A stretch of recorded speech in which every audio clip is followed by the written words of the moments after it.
Hello class, Mr. Bean here. This is for AP Physics, video 11, and we're in Unit 3, Centripetal Force and Gravitation. This video 11, I broke it into video 11 and 12. 11 is going to be focusing or recapping centripetal force. All right, so let's go ahead and go through it here. And so here are some objectives here, some things that I want you to be able to do. Can you explain the acceleration of an object moving in a circle at constant speed? Can you define centripetal force? Recognize that it is not a special kind of force, but is provided by tension, gravity, friction, or the normal force. And can you solve problems involving calculations of centripetal force? And can you calculate the period, frequency, speed, and distance traveled for moving objects in circles at constant speed? So in each of these, take a moment to yourself, a scale of 0 to 3. 0 is I have no idea. 1, I need some help. 2, I can do independently. And 3, I can help others. So this is before we start here, just something you want to just think about, can I do this? All right, so what we'll do is I'll let you read this here, and you can pause and read this if you want to, or you should have your study guide with you. Okay, so here is uniform circular motion here. And we'll go ahead and kind of read this here. The motion of an object in a circular path at constant speed is known as uniform circular motion.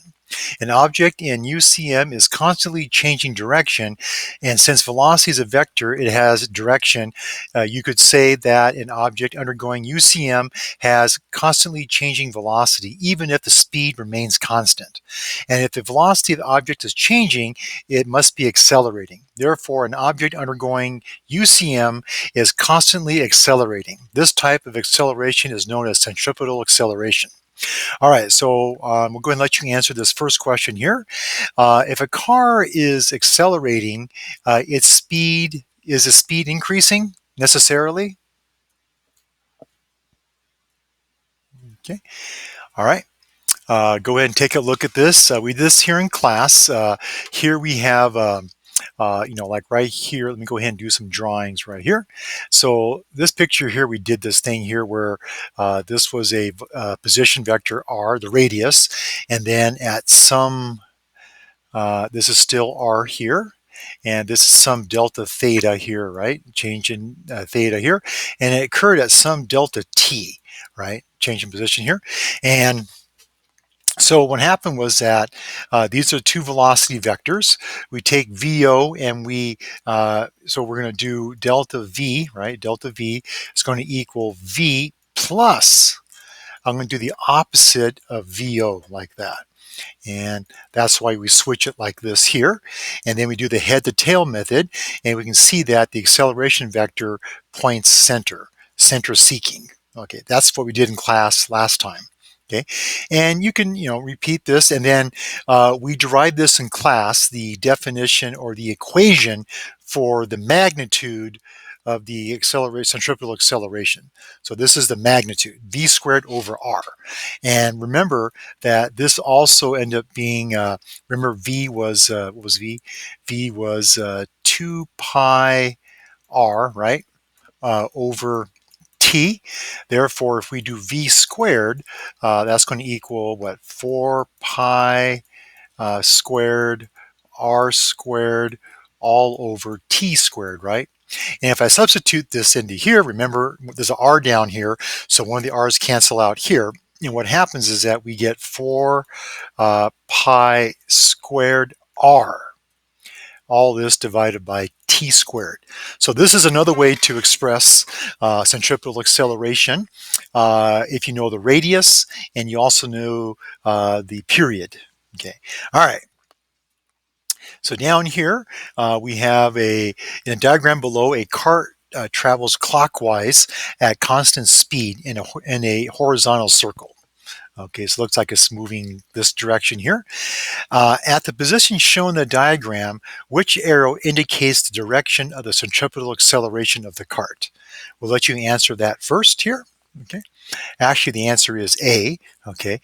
The acceleration of the object moving in circular path is toward the center, so it should be A, right?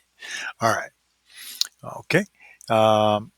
Let's see what else we got here. Oh, here we go. Yeah, some of these I already answered. So let's go with 7.2, 7.3, question 7.3. And the diagram shows a top view of a 65 kilogram student at point A, which is like right here. Okay. And the ride spins the student in a horizontal circle of radius 2.5 meters at a constant speed of 8.6 meters per second. The floor is lowered and the student remains against the wall without falling to the floor. Okay. Which vector best represents the direction of the centripetal acceleration of the student at point A? Okay. So we have this one, this one, this one. So it should be this one right here, right? Because it's center seeking like that. So it should be A here. Okay. And of course, the answer here is number one. All right. Go down here, 7.4. Okay, we'll let you start answering some of these here. Go ahead and take a look at question 7.4, and we'll pause it and let you answer it. Okay, make sure you do look at the feedback. Okay, take a look at 7.5. Let you read 7.5, and we'll let you do that real quick here. We'll take a pause. Okay, and we'll also let you do 7.6 as well. We'll take a pause. All right, circular speed.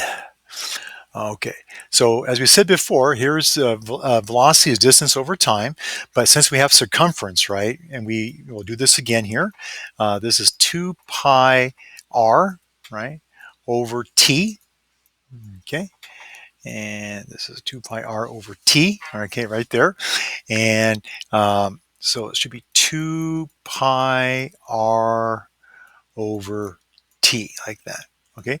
And so here's a worked out problem for you. Here's 7.07. We'll let you look at this problem here and see how we might solve that. So go ahead and pause it if you need to and go through the solution and study it and see what you think. And do the same thing for 7.08. Look at the question here and look at the solution and see how you're doing the computations here and see if it makes sense. All right. Next up is we have centripetal force. Okay, centripetal force. Okay, I'll let you go ahead and read that.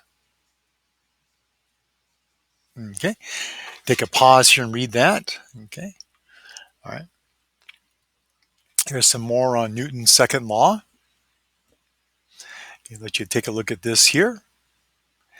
And here's 7.9. Okay, take some time to look at 7.09 and see how the solution works out. This is computational, and see if this makes sense here. Take a look at it. Okay, and here's 7.10, 7.10. Take a look at this problem here, and we'll let you go ahead and work on this, and go ahead and answer this question on Ed Puzzle.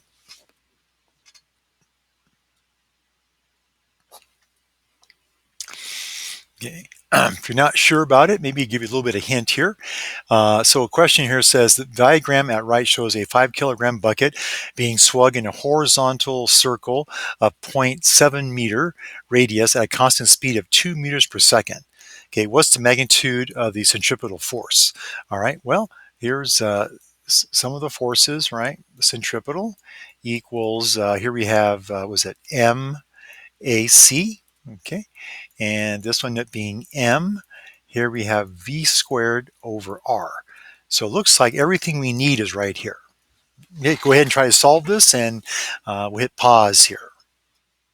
Okay, all right, 7.11. Take a look at this problem here and try to solve this one here. Okay, go ahead and try 7.12, and we'll hit pause. Okay, and here now is 7.13. Take a look at this problem here. We'll hit pause and let you work on this one here.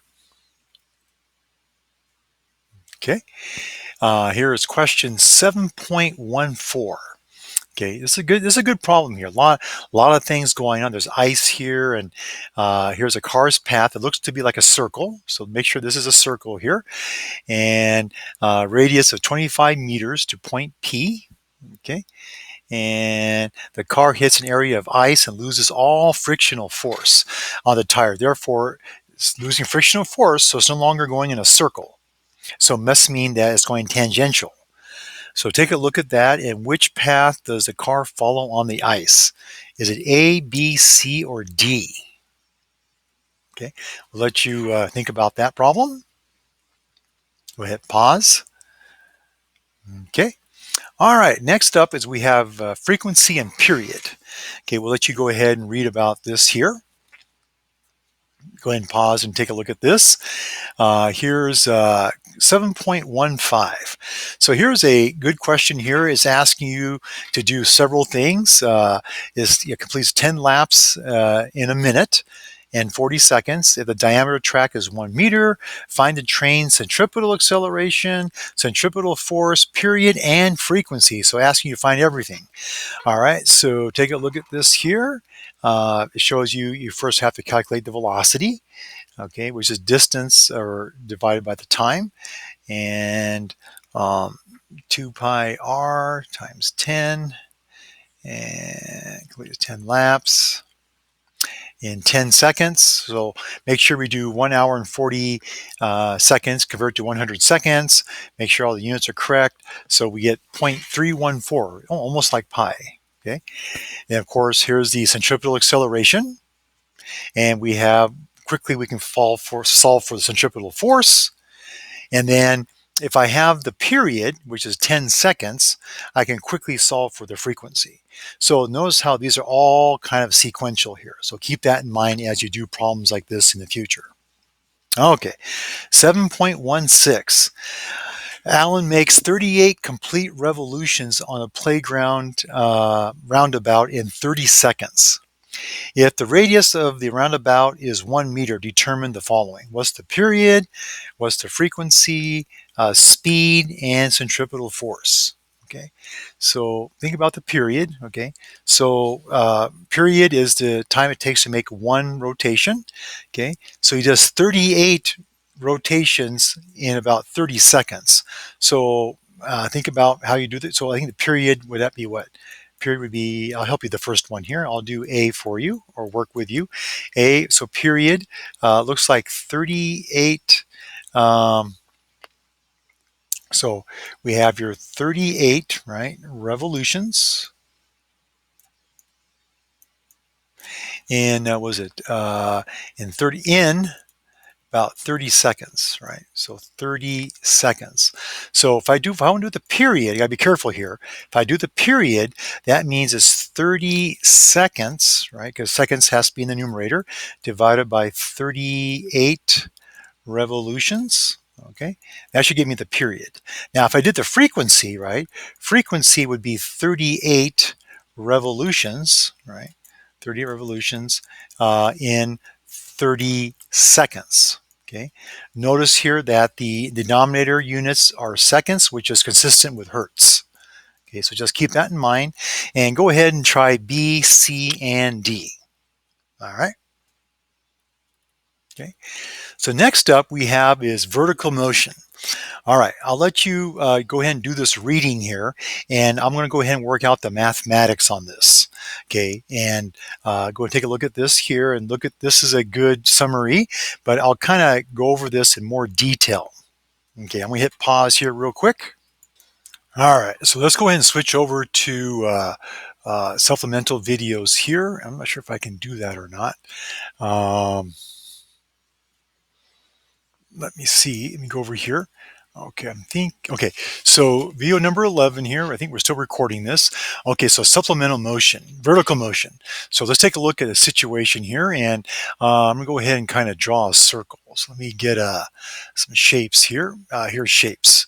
Okay, let's do circle. So we're doing it kind of nicely.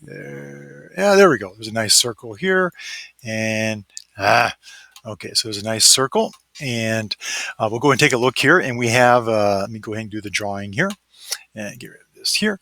All right, back to draw, eraser, media, drawing. Okay, one black. Okay, so here we have, this is the center here, and we have this thing going in circular motion. And let's say we have some mass M here, and let's say we're going counterclockwise.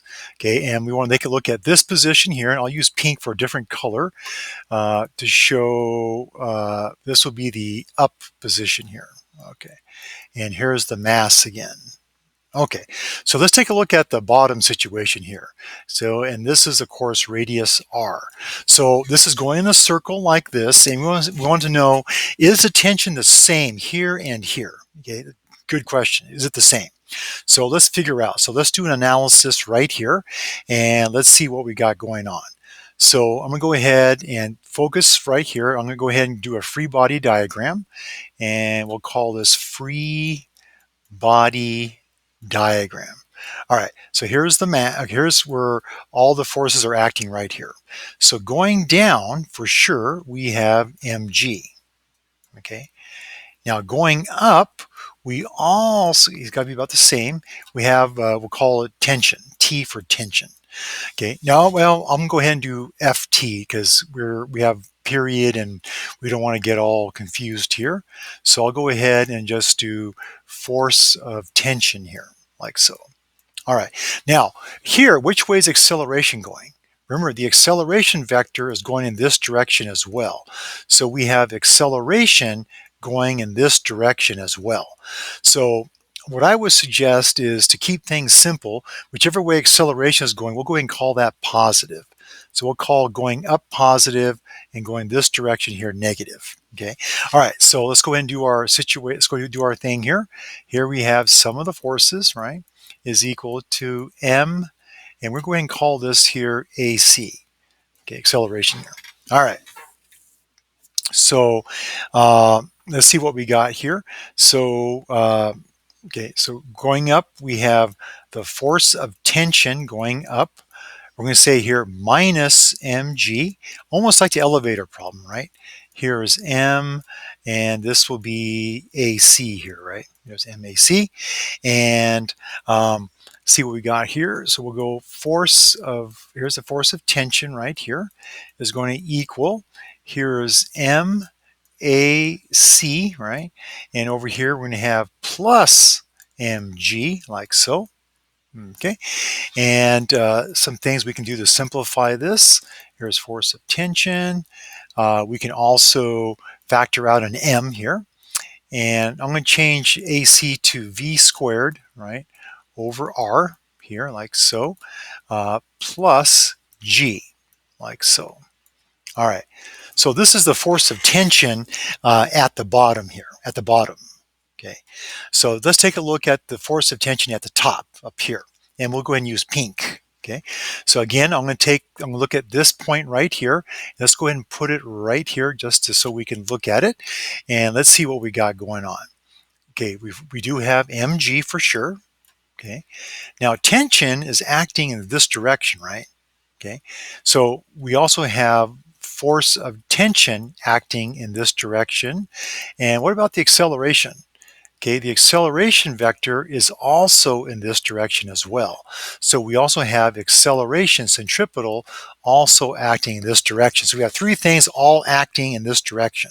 So we'll go ahead and call going down positive and going in this direction here to be negative. Okay, all right, so let's go ahead and do our sum of the forces, right? Sum of the forces here is all equal to, was it MAC? Okay. Now here we have the force of tension plus mg, okay, is equal to MAC.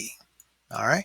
So here's the force of tension now is going to equal, now it's going to be MAC. This time is minus mg. Okay, and let's go ahead and continue this over here. If I simplify it down, we have the force of tension here is equal to, let's say, m v squared over r, right, minus mg, and looks like I can factor out in mass here. So that's going to be m here, parenthesis, here's v squared over r, right? This time it's minus g, minus g. All right, so let's see what we got going on here now. Compare these two. Over here is plus G, and over here is minus G. So the tension, so this is tension at the bottom, right? This is bottom, okay? And this will be the top.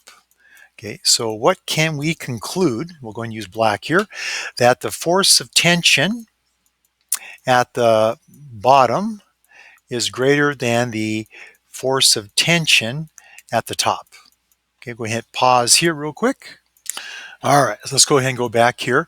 Now, I use tension. Here, in this example, they're using the normal force, but the mathematics is the same. Okay, so just check it out. It is the same thing. So we'll let you take a look at that here. And now, before we get into bank curves, I want to talk about why someone, do you weigh more at the equator or do you weigh more at the North Pole? So let's go ahead and, in fact, let's go ahead and take a look at that right now.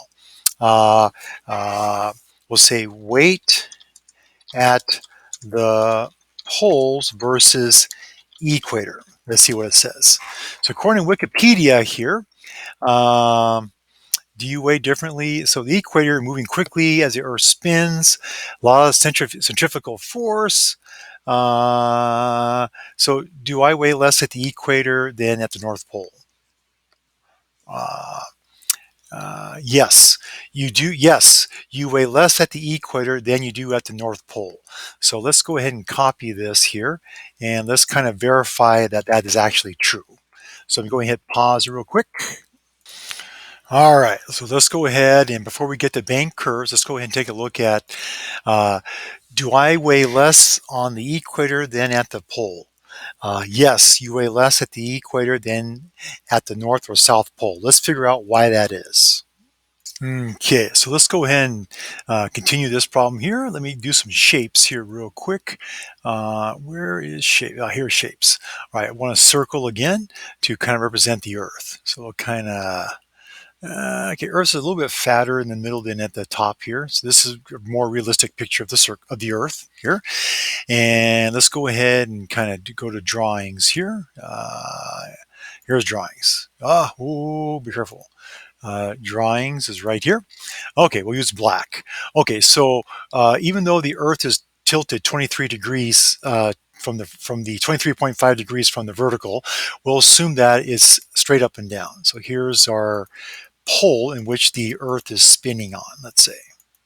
Okay, and we're going to rotate, let's say, in this direction here, like so. Okay, now technically it's 23.5 degrees, but we'll ignore that for right now. Okay, and then here is the equator. Okay, and we'll go ahead and call this R. And we have our test subject Sam, which is right here. Sam is here. Okay, and Joe will be up here. Okay, this is Joe, and this is Sam. All right, so Earth is spinning, and let's see who weighs more or who weighs less. So let's look at this situation right here. Let's assume all the forces are acting right here. So we'll go ahead and make that point right here, and let's do our free body diagram. Okay, we do have the normal force acting in this direction here, and we have, in this case here, mg. All right. Now, centripetal acceleration is also acting in this direction too as well. Centripetal acceleration. Okay, so it is acting in this direction. In our previous example, we said whichever way acceleration, centripetal acceleration is, take that to be positive. But in this case, because we want to figure out what the normal force is, let's go ahead and make this negative going this direction, and this direction over here is positive. Okay, all right, so we'll go sum of the forces, right, is equal to MAC. There we go. Right. So here we have the normal forces here. There's a normal force, right? Is going to equal normal forces here. And eraser. Okay. Normal for minus mg, right, is equal to minus now MAC. You got to be careful. Don't forget this, right? Because it's negative. So the normal force is right here. is going to equal, and now we're going to have your mg minus mac. Okay, so now here's the normal forces here.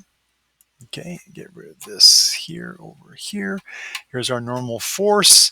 That's going to equal, I'm going to factor out the m. So I have here g minus, I'm going to call this v squared over r. Okay, all right, so we'll go here. Now, let's take a look at the, I'll use green here. Look at the radius. Now, as I move up in latitude, r should be getting smaller, smaller, smaller, smaller, smaller, until up here, r is equal to 0. Okay, now look over here. Ah, we have a problem. Ah, I'm going to cry. Ah, division by 0. Okay, however, got to be very careful here because this equation is not in its full form. Okay, so let's take a look at this. Okay, the normal force here equals, here's m, right? Okay, now remember now, V is equal to 2 pi r over t, right? So that means that V squared is equal to 4 pi squared r squared all over t squared, right? So that's what V squared is. So we're going to have here G minus. So I'm going to substitute this in and cancel out one of the r's. So we have your 4 pi squared. Here is r. It's in the numerator now, divided by t squared. So you can see here that at the equator, we have this attractive effect here. Okay, whereas the normal force here is just simply mg. Okay, it's just mg here. Okay, and so yes, you weigh less at the equator than the North Pole because of this attractive effect of the centripetal acceleration here. So some of the gravity is being used to keep you in circular motion. Okay, think of it that way. All right, hit pause here. All right, so banked curves. So what does that mean? So take a look here. Here's some pictures here, banked curves. And let's just find okay, here we go. Here's a curve like this. Here's a car is coming out of the picture towards us, right? So you may have noticed this when driving on a highway or on a mountain road, especially on Highway 50 going to Sacramento. Some of the curved roads are kind of banked or they're kind of curved a little bit. That's kind of help you, in addition to friction, this bank curve here, there's a component of normal force, which is centripetal, which helps friction. Now, what we want to do is we want to look at bank curves without friction. So we're going to say without friction. So there is a special angle or a special situation where you can negotiate a banked curve without friction, and the centripetal force, a component of the normal force, is going to provide the centripetal force so you can go in a circle. All right, so what does that mean? So let's take a look at a situation here, and let's suppose we have a banked curve like this here, and we'll go ahead and go like this, and we'll call this here angle theta, like so. All right, so here's our car. So we'll go ahead and kind of draw a picture of a car here. So here's our car right here. And here's some tires here. Here's the windshield. And here's a person driving right here. So it's coming out of the paper towards us. Okay. And the question is, uh, what is the centripetal, or how do we negotiate this curve here? Or what is it that we do that allows us to negotiate this curve? All right. So, well, what is the centripetal force? Okay. All right. So let's kind of take a look here and maybe kind of see what we got going here. So I'm going to go ahead and draw another picture here and make this a little bit bigger. So okay, that way it's easier to see the angles here.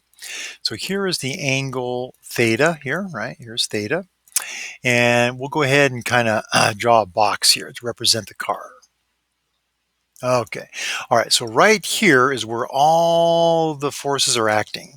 And what are all the forces acting? Well, we do have a force. We'll say mg is right here. There's mg. Okay, and we also have a normal force acting in this direction here. Let's make it kind of big. All right, this is the normal force. Okay, now this is without friction, so there's no other forces acting here. That's it. There's no other forces.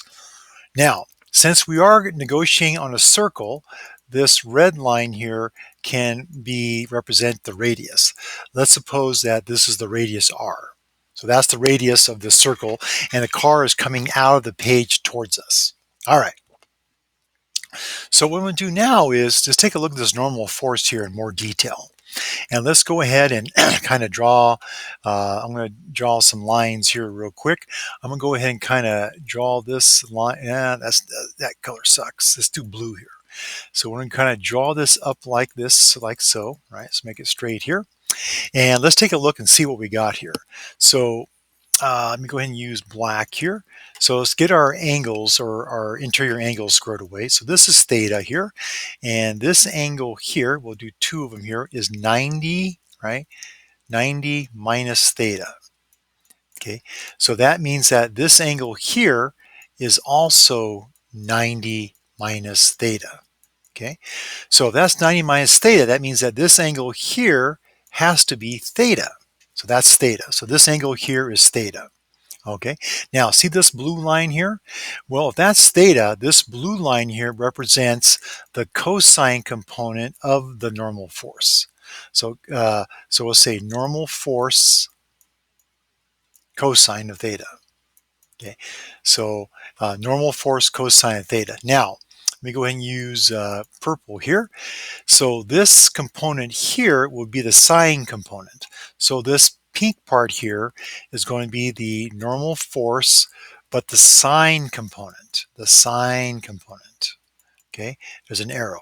Now, since this is a vector, I can move it over here. So I'm going to move this vector over here and kind of put it right here. So this here, this vector, force vector, is the centripetal force because it's center seeking, and the component is that it is the sine component of the normal force. So F, we'll say here, sine of theta is providing the centripetal force, and that's going to equal m, was it v squared, right, over r, like so, mv squared over r, okay? Okay, so once I'm here, I can go ahead and solve for m, v squared, or r, or whatever it is I need to do. So this is going to help you out on one of the 3 response questions. All right, so after the video, you know, same questions again, reevaluate yourself on our objectives here and see where you're at. And then I'll make another video on video 12, which will be gravitation. All right, take care.